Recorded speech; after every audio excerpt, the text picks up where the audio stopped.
ሰላም ጤና ይስጥልኝ የተከበራችሁ ተመልካችና አድማጮች የቻናል ቤተሰብ ተከታታዮች ወንድሞቻችን መንግስት የዘረጋውን የሰላም ጥሪ ተያይዘውታን እጅግ ደስ ብሎናል። ዛሬም እንደተለመደው ታህሳስ 28 2018 ዓመተ ምህረት የገቡትን በዝርዝር የማስደምጣችሁ ይሆናል። እንዲሁም እርምጃ የተወሰደ አለ። ይሄን በትንታኔ የምንመለከተው ይሆናል። ዋና የፋኖ ሰብሳቢ የነበረውም ገብቷል። እነዚህን ጉዳዮች ሁሉ አስደምጣችኋለሁ።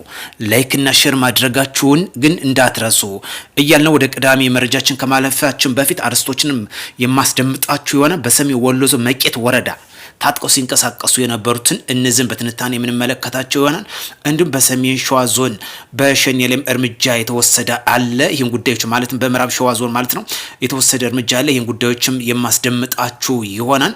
እንዲሁም የሸዋ ጠቅላይ ግዛት እዝ ዋና ሰብሳቢ የነበሩ መንግስት የዘረጋለትን ሰላም ጥሪ ተቀብለው ገብቷል። ይህንም ጉዳዮች እናያለን። በማዕከላዊ ጎንደር ዞንም መንግስት የዘረጋላቸውን የሰላም ጥሪ ተቀብለው ገብቷል። እነዚህን በትንታኔ የምንመለከታቸው ይሆናል። ወንድሞቻችን መንግስት ጋላቸውን የሰላም ጥሪ እየተቀላቀሉ ይገኛሉ። በተለይ ካፕቴን ማስረሻ ሰጤ የጀመረው የሰላም ጉዞ በርካቶችን በሚያስደምም ሁኔታ እየገቡልን ይገኛሉ። እጅግ ደስ የሚል ጉዳይ ነው። 2018 ዓመተ ምህረት በተለይ ወደ ሰላም ጉዞ የተካሄደበት የቀጠለበት እና ያሰበም ጉዞ የምናካሄድበት መሆኑን በግልጽ እያሳየ ይገኛል። እዚህ ጋር የዘን እንግዲህ መረጃችን በትንታኔ ከምንመለከታቸው ቀዳሚ አድርገን ራሱን የሸዋ ጠቅላይ ግዛት እዝ እያለ የሚጠራውና የሀብታ አሰብሳቢና እንዲሁም የሸዋ ጠቅላይ ግዛት እዝ የነጉድጓዱ ክፍለ ጦር የሎጂስቲክ ኃላፊ የነበረው ወንድማችን ስንዴው ተብሎ የሚታወቀው ገብረ ጻዲቅ ተብሎ የሚታወቀው መንግስት የዘረጋለትን የሰላም ጥሪ ተቀብሎ እስከነሙሉ ትጥቁ ገብቷል። እጅግ እናመሰግናለን። የሸዋ ጠቅላይ ግዛት የነጉድጓዱ ክፍለ ጦር የሎጂስቲክ ኃላፊም እንዲሁም ደግሞ የሀብት አሰባሳቢ ኃላፊ የነበረው ጉዳዩን ከተመለከተ በኋላ ሰላም ይቅረም በማለት መንግስት የዘረጋለትን የሰላም ጥሪ ተቀብሎ ገብቷል። እጅግ እናመሰግናለን። በዚህ አላቆመም የሰላም ጉዞ ማዕከላዊ ጎንደር ዞን በተለይ ግንት ቀጠና ተብሎ በሚታወቀው ጧትም ገብተዋል። አሁን ቀሪ ወንድሞቻችን በዚህ ቀጠና የሚንቀሳቀሱ የነበሩ መንግስት የዘረጋላቸውን የሰላም ጥሪ ተቀብለው እስከነሙሉ ትጥቃቸው ገብተዋል። እጅግ ደስ ይላል። ከዚህ በፊትም የገቡትን ከ2000 በላይ የሚሆኑትም ወደ ታድሶ ስልጠና ገብቷል። ዛሬ ደግሞ በማዕከላዊ ጎንደር ዞን በጭልጋ ወረዳ ግንት ቀጠና ተብሎ በሚታወቀው በጨካ ሲንቀሳቀሱ የነበሩ በርካታ የፋኖ ታጣቂዎች መንግስት የዘረጋላቸውን የሰላም ጥሪ ተቀብለው ትጥቃቸውን ለሚመለከተው የጸጥታ አካላት አስረክበዋል። ሲገቡም አቀባበል ያደረጉላቸው 13ኛው ክፍለ ጦር ዋና አዛዥና የጭልጋ ወረዳ አስተዳዳሪ በተገኙበት እንዲሁም የሃይማኖት አባቶች በተገኙበት አቀባበል ተደርጎላቸውን እጅግ እናመሰግናለን። ጦርነት አይጠቅምም። ሰላም ለሀገራችን ያድርግ። በጦርነት የሚፈታ የለም። የክልሉን ኢኮኖሚ ወደ ኋላ ከመጎተት ውጭ በጦርነት የሚመጣ ለውጥ አለመኖሩን በመረዳት እነዚህ ወንድሞቻችን በሰላም ገብተዋል። ሌላኛው ጉዳይ በሸኔ ላይ የተወሰደ እርምጃ አለ።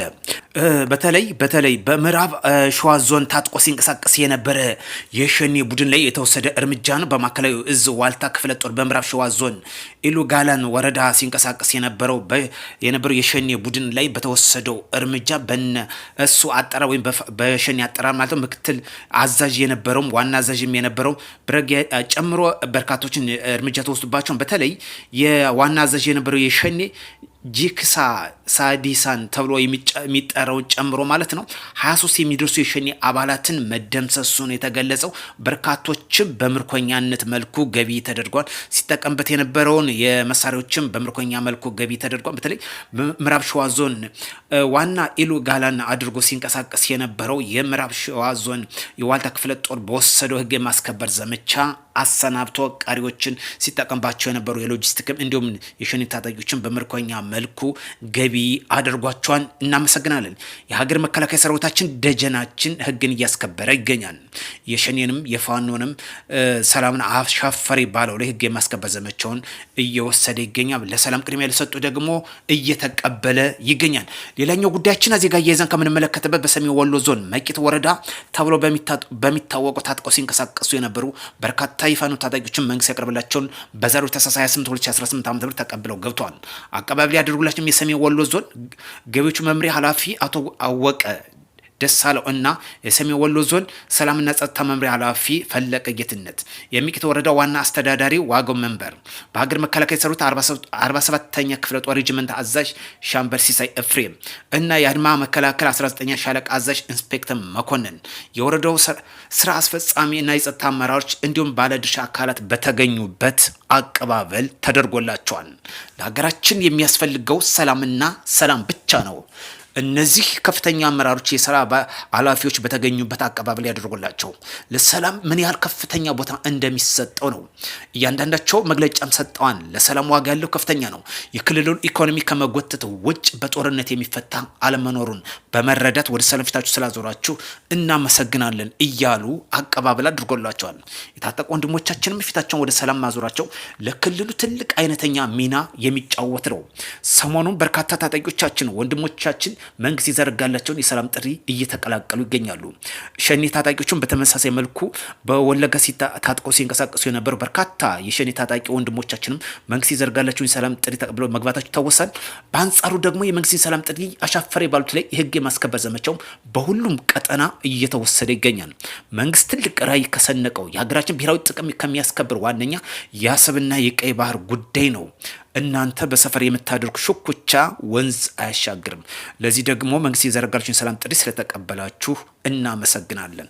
በተለይ በዛሬው ዕለት ታህሳስ 28 2018 ዓመተ ምህረት በመቂ ታጥቀው ሲንቀሳቀሱ የነበሩ ወንድሞቻችን ማለትም በሰሜን ወሎ ዞን ማለት ነው፣ እንዲሁም በማዕከላዊ ጎንደር ዞን ታጥቀው ሲንቀሳቀሱ የነበሩትም መንግስት የዘረጋላቸውን ሰላም ጥሪ ተቀብለው ስለገቡ እና በተለይ ዋናኛው የሸዋ ዞን ጠቅላይ ግዛት እዝ የሀብት ሰብሳቢና እንዲሁም ደግሞ የነጎድጓድ ክፍለ ጦር ሎጂስቲክ ኃላፊ የነበረው መንግስት የዘረጋላቸውን ሰላም ጥሪ ተቀብሎ መግባቱ ትልቅ እጅግ ለክልሉ ሰላም እረፍት የሚመጣበትን መንገድ ያመላክታል። በርካቶች እየተቀላቀሉ ይገኛሉ።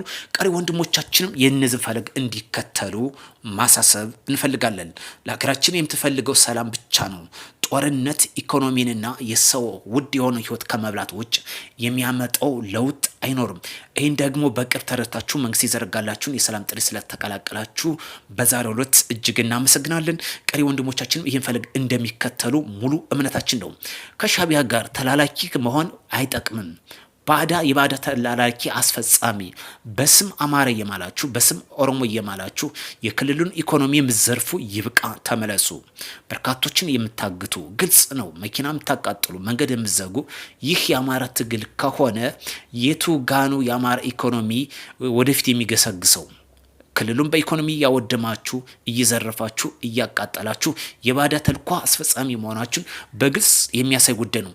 ስለዚህ ውድ የቻናል ቤተሰብ ተከታታዮች ለሰላም ዘብ እንቁም። በሌላ መረጃ ተመልሰን እስክንገናኝ መልካም ምሽት እንዲሆናችሁ ከወዲሁ እመኛለሁ።